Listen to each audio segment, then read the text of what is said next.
Hey Canucks fans, what is your ideal blue line for next season? I'm Canuck Clay, and this is my Canucks take all in one take. It's Clay's Canucks commentary for Wednesday, May the 11th. If you're new, here's what you should do. Hit the subscribe button now for daily Canucks insight that's positive, timely, and trustworthy. Quick programming note, I will not be streaming tonight. I'm actually doing a talk out in Poco tonight. I'm not sure what time I'm going to be home. So instead, I will move my stream. I know I missed Sunday because of Mother's Day. Finally, I will stream this week, tomorrow night, Thursday night at 10 p.m. because I'm not doing anything massive tomorrow night. Instead, I can focus on making sure I have energy and time and availability for the stream. So join me Thursday night for my weekly live stream. And thanks to everyone who joined Parker and me for Canucks After Dark last night. Amazingly, we are finding things to talk about on that show, just like I'm trying to do here as well. So let's talk about one thing that's been on my mind a lot at the start of last season, throughout last season, and especially now as we look ahead to next season, and that is the composition of the Canucks blue line. Now, we know that they ended the season basically going OEL with Myers, Hughes with Shen, and then Dermott and Hunt. And that wasn't the way they started the season. They actually started the season with Rathbun up top, up on the big club, and they also had Tucker Pullman playing. So there was no Dermott, and there was no Hunt, at least cracking the starting lineup. I believe actually the first game of the season, it was OEL, Hughes, Shen, Myers, Rathbun, and Pullman. And that means that Hunt was an extra. That means that Hamonic was a healthy scratch. Or actually, Hamonic, remember, joined the team late. He's obviously in Ottawa now. And that was before, that was obviously before we acquired Travis Dermott. And we know that Hughes had a record-breaking season when it came to points. And he completely reversed his plus money, completely reversed the narrative actually around his young career. So that's a great thing. I think Oliver Ekman-Larsson had a pretty solid season. He's got 5 more years at 7.26, at least for the Canucks. Arizona's picking up $1 million of that, another $1 million. So I thought Ekman-Larsson was good. And as I mentioned on Canucks After Dark last night, he had a stretch where he had 7 points in 7 games. He had 10 points in 11 games near the end of the season. So his offensive game started to pick up. We know that Shen was great. He was the unsung hero, perfect defense partner for Quinn Hughes, and very cheap at that. And Myers had an up and down season, but mostly up in that he was solid enough. Maybe he's kind of miscast as a first pairing guy, but at least he was solid, and his contract didn't look that bad actually.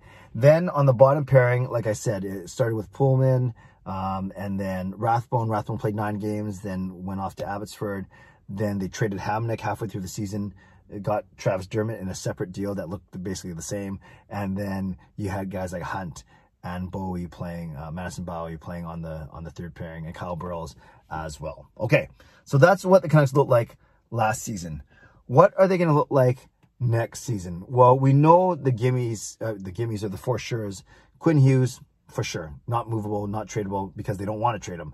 I think Luke Shen, you don't move him. He's almost untouchable as well because he's got 1 year left. I think it's only $850. It's something so cheap, and he's amazing value. The fact that he can play, he might not be a top 4 on another team, but he's certainly top 4 on this team because he's such a good partner for Quinn Hughes.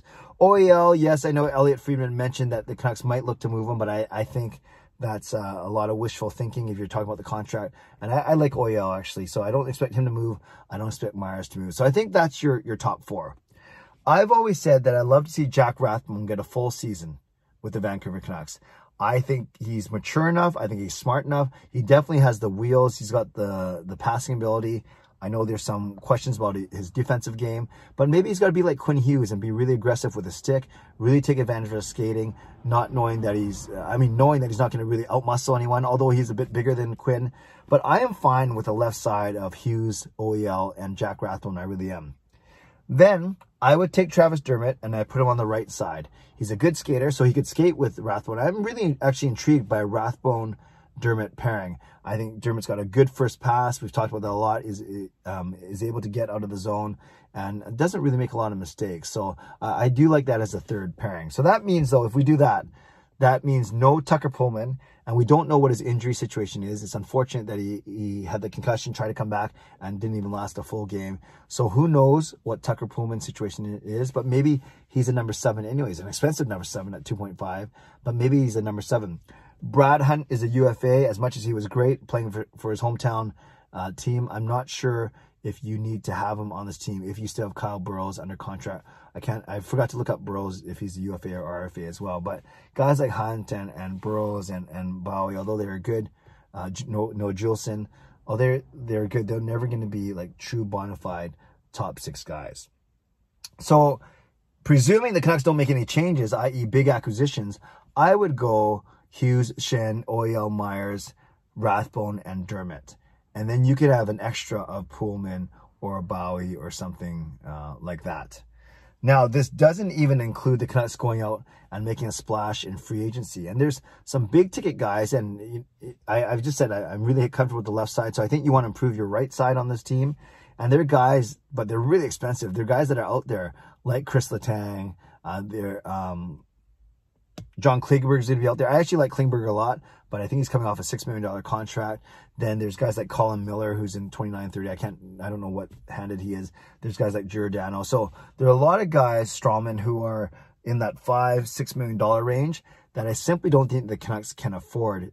This is a cap strap team. We got to see what they're going to do with Besser, saving money for Horvat and Miller, and so on and so on.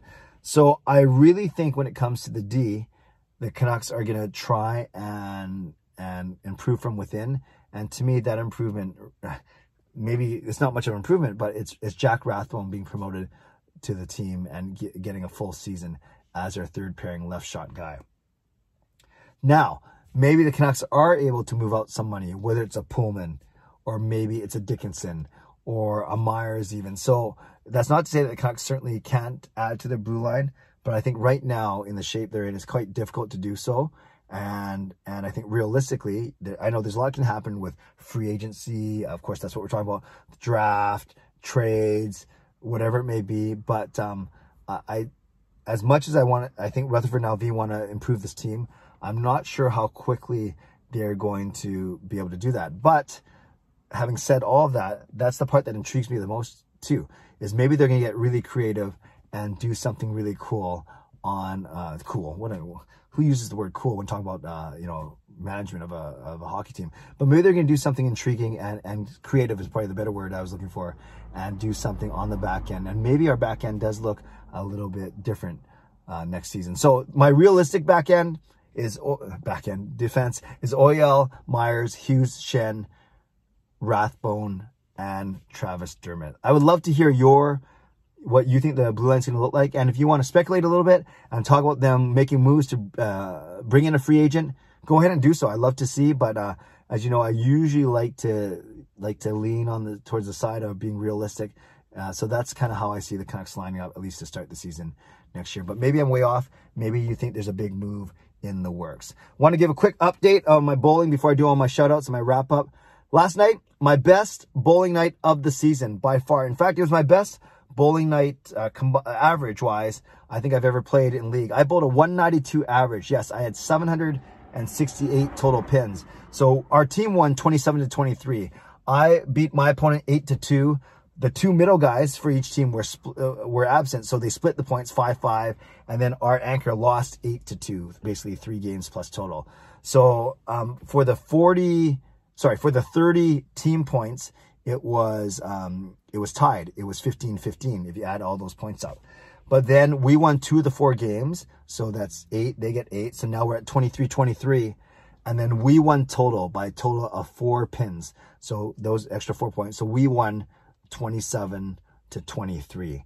Now for myself, I bowled a 151, pretty pathetic. But then I bowled a 235, a 201, and a 180. That adds up to 767. That averages to 192. So that's my highest ever 4-game total on a Tuesday night. That probably puts me in the top third of the league yesterday, which I'm supposed to be in the bottom third, given how the league is structured. Yeah, and I was thrilled that my 235, I posted on Twitter. It was a strike, then a spare, then 5 straight strikes. So strike, spare, 5 more strikes, then spare strikes spare. So that's how you get a 235. I outbowled my weight by about 50 pounds, which I was happy about. Even my average was actually above my weight for once, so I was happy about that as well. So last week, I think we got 20 to 22 points. This week we got 27, so we're right at 500. So we got to make a push in the last 3 weeks of this third of the season. But I'm hoping that we can finish near the top of the standings after 2 relatively rough seasons. So there we go. 235, and thank you. Yes, I feel good. I'm looking good, and I'm very happy with my bowling game. So if you got this far, 10 minutes into this video, just write the word 5-bagger. And if you're wondering what the heck a 5-bagger is, it means 5 strikes in a row. So type in 5-bagger, the number 5, and then the word bagger, B-A-G-G-E-R, and that's how I know that you made it to the end of this video. Shout out to my sponsors, Perform and Transform, personal training and weight loss. Sign up now for a free 7-day trial. Use the link in my video descriptions. And Advanced City Experts Real Estate Group. Contact Jason Lim and his team for all of your real estate needs. Legendary Lucas Gates, legendary Just Incredible, legendary Andrew Chang, thank you. Hall of Fame members, Jens95, Simalexander, Chris Seifried, and Broomfield, Shannon Hollingworth, Hsmfangirl Gaming, Smoovegroove, and Carol Bovenlander, thank you as well. And thanks to the members of all levels. I appreciate you, and I do not take you for granted. If you want to become a member of the CCC Crew, press the join button underneath this or my videos on the memberships tab on my YouTube channel. Subscribe if you'd like to. Like this video if you'd like to. Leave a tip or a super thanks if you'd like to. Become a member or upgrade if you'd like to. And leave a comment down below if you'd like to. Give me your ideal blue line for next year for the Canucks and type out the word 5-bagger. Don't forget, I'm not streaming tonight. I'll be streaming tomorrow night, Thursday night at 10 p.m. In the meantime, stay safe, stay healthy, take care of yourselves, and take care of each other. Have a great day. God bless, and go Canucks go.